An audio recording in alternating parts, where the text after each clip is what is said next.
Hello, folks. Welcome back to Chris White Reports on the Indaba Africa channel. This is Chris in central Pennsylvania with a little bit of analysis on a news report about Julius Malema, the leader of the economic freedom fighters in South Africa, and what he had to say to the British Broadcasting Corporation, a government-controlled propaganda outlet. Malema said white people will be the first target. South Africa's Julius Malema warns of impending violence because the poor are getting poorer. Now, this, of course, is ludicrous. 46% of South Africans have lived off the dole for ages. Over 2 billion people around the globe habitually live in abject poverty without uprisings. Poverty is not the main driver of revolution, Julius. It may contribute to it, but hopelessness and especially oppression do drive revolutions. Now, Malema is correct that there is a danger, but that danger has arisen because of people of privilege like Malema and his Breitling $15,000 wristwatches, Land Rovers, luxury homes, and Western business suits that cost more than many South Africans will ever earn in their entire lifetimes. The patronage system and pervasive pilfering that gave rise to Julius Malema in the ANC Youth League and the callous disconnect fools like Malema have for the little people whom they seek to lead, more like hoodwink, to revolution will be a reason there is a revolution.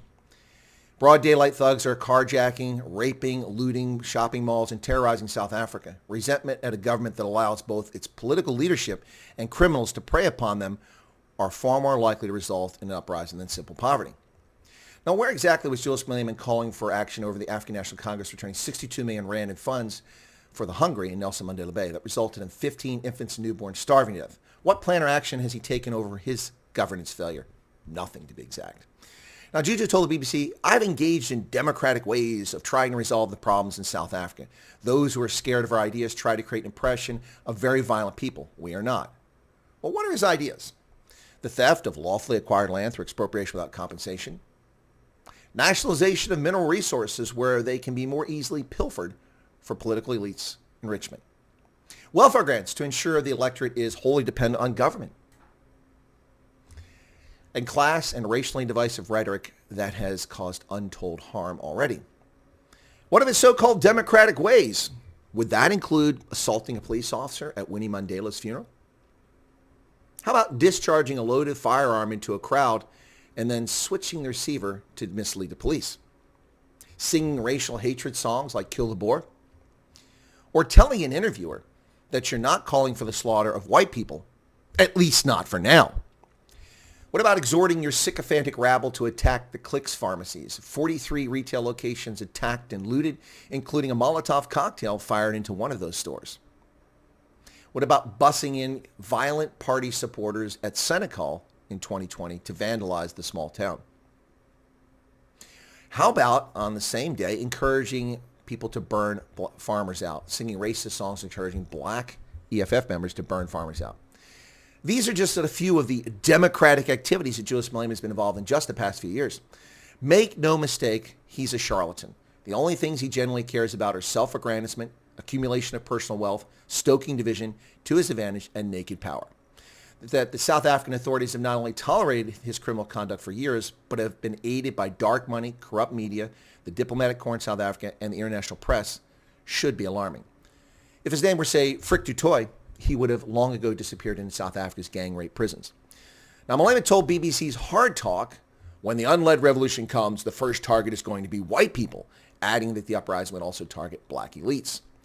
Where exactly is this insight coming from? Is he forming revolution or fomenting, or simply an opportunist hoping for chaos? Of course, the vile, hateful, dangerous rhetoric he spews as a leading cause contributing to the very conditions he now claims will result in an uprising.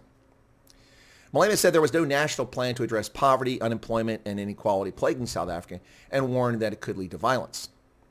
Of course, this is untrue. The problem is the existing African National Congress plan is a Marxist plan hinged on patronage and wholesale enrichment of a select cadre of elites, as well as state ownership. These now overwhelmingly black elites after 3 decades of chasing minorities out of the ANC.